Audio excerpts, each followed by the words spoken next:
Maqaba kanilma kanafura kullu waaqatuk Amen.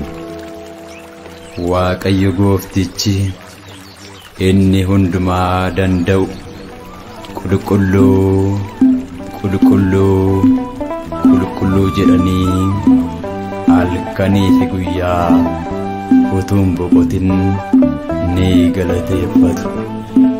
Mul'ata Yohannis boqonnaa 4 lakkoofsa 8. Mufituudhaani aangoon tokko kan taane Sillaaseedhaaf haa ta'u galanni.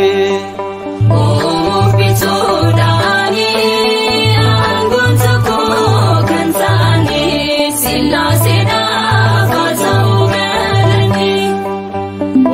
Mufituudhaani aangoon tokko kan taane Sillaaseedhaaf haa ta'u galanni.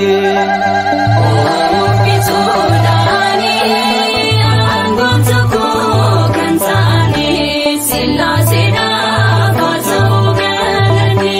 Mufituudhaani aangoon tokko kan taane Sillaaseedhaaf haa ta'u galanni. Qulqulluu jedhanii ogumaanii galchuu isaaf gugguufanii bakka sodaachisaa sara Aariyaamii damee darbanii maanguddoonni samii. Mufituudhaani aangoon tokko kan taane Sillaaseedhaaf haa ta'u galanni. Mufituudhaani aangoon tokko kan taane Sillaaseedhaaf haa ta'u galanni. Akkuma saatiin abbaan ilma caalu ilmaan gaadis miti afurri qulqulluu wal dursaa hin qaban akka uumamaadha. Maqaan isaanii ta'us waaqummaan tokkodha.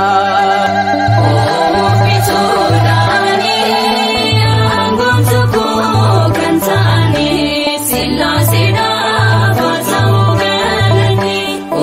Mufituudhaani aangoon tokko kan taane Sillaaseedhaaf haa ta'u galanni.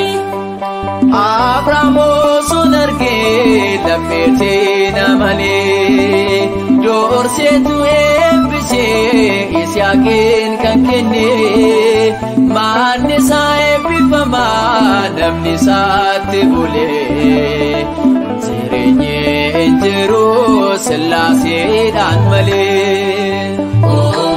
Mufituudhaani aangoon tokko kan taane Sillaaseedhaaf haa ta'u galanni. Mufituudhaani aangoon tokko kan taane Sillaaseedhaaf haa ta'u galanni. Keerubeel Suraafeel teessoo isaa baatanii ni galateeffatu qulqulluu sadanii nama oolchisaa ulfinni isaanii mootummaadhaan tokko akenyummaadhaani. Mufituudhaani aangoon tokko kan taane Sillaaseedhaaf haa ta'u galanni. Mufituudhaani aangoon tokko kan taane Sillaaseedhaaf haa ta'u galanni. Moo'etoo dabarsaa addunyaa bitoonii geetaaf geetan qabu yoomuu uumamanii ejjecheen danda'amne bira gaa'uudhaani maqaan isaa Humna sadiidha hojiif ta'uummaani.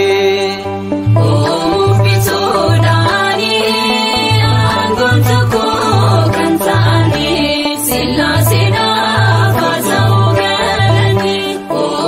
Bituudhaani aangoon tokko kan ta'ani Sillaasee.